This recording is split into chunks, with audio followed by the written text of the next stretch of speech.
Teknologi budidaya ikan berkepadatan tinggi menjadi alternatif budidaya efisien yang lebih menguntungkan. Teknologi itu dengan menggunakan sistem bioflok. Sistem ini efektif dan mampu mendongkrak produktivitas budidaya ikan seperti lele, patin, dan nila. Ukuran kolam yang digunakan pun tidak begitu luas tapi mampu memproduksi ikan lebih banyak. Biaya produksi menjadi lebih hemat dan waktu pemeliharaan relatif lebih singkat dibanding budidaya secara konvensional. Padat tebar ikannya itu bisa ditambah lebih banyak, ya. Untuk diketahui biasa secara konvensional kalau ikan patin misalnya itu paling-paling hanya sekitar 40 ekor per meter kubik air. Nah, dengan teknologi bioflok ini kita bisa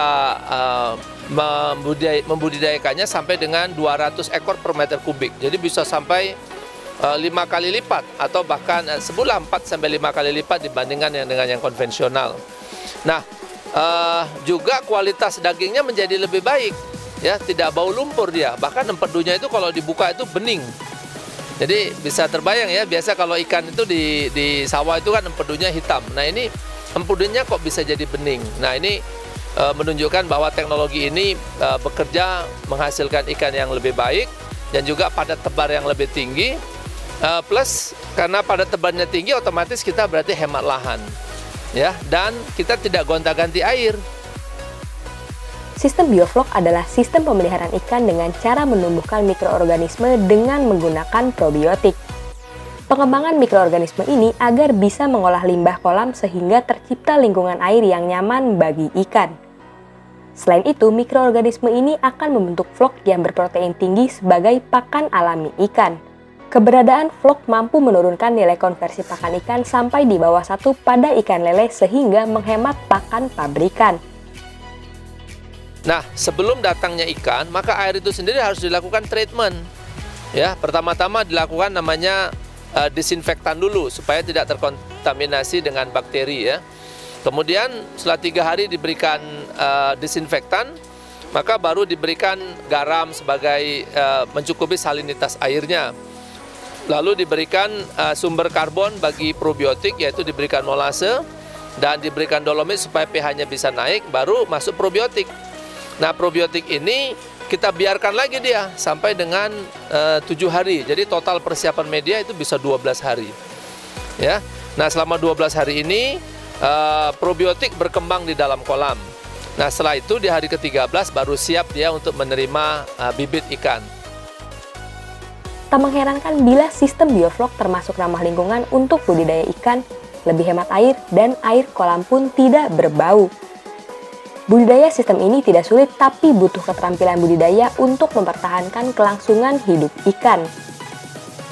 Bagi pemula ini kami sarankan biasanya untuk tidak buat terlalu banyak dulu karena risikonya itu sangat besar, ya.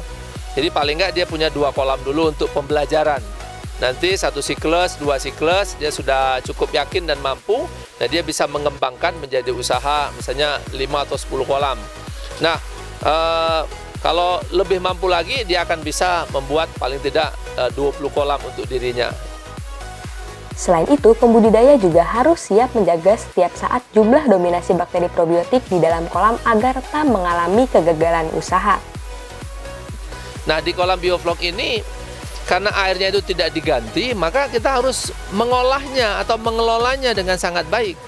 Ya, karena apabila tidak dikelola, itu air bisa menjadi racun bagi ikan. Kekurangannya tentu tadi itu perawatan yang harus lebih intensif, ya, daya dukung listrik yang harus mencukupi, ya, seperti itu. Dan mungkin satu yang kritis, ya, maksudnya kritikal, ya, perawatan di kolam bioflok ini harus cepat, ya, sebab kalau tidak ditangani dengan cepat apabila ada masalah itu risikonya sangat tinggi.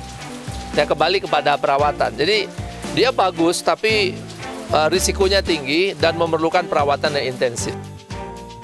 Budidaya lele dengan sistem bioflok menguntungkan, tapi budidaya ini pun harus memenuhi skala ekonomi dan sesuai dengan daya dukung lainnya termasuk permodalan.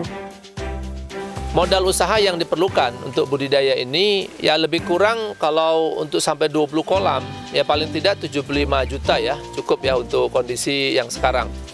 itu bisa dibagi kepada biaya investasi sekitar 50%-nya ya. Kemudian biaya investasi ini termasuk bikin kolam-kolamnya, permesinannya, dan juga atap yang supaya kolam itu tidak terkena hujan.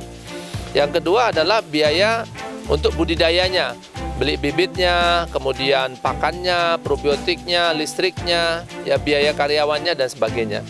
Jadi dengan modal 75 juta, maka seseorang itu sudah bisa punya 20 kolam.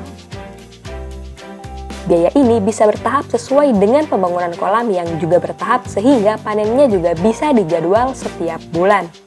Jika produksi kolam bagus dan harga ikan stabil, dalam waktu 3 tahun modal sudah kembali.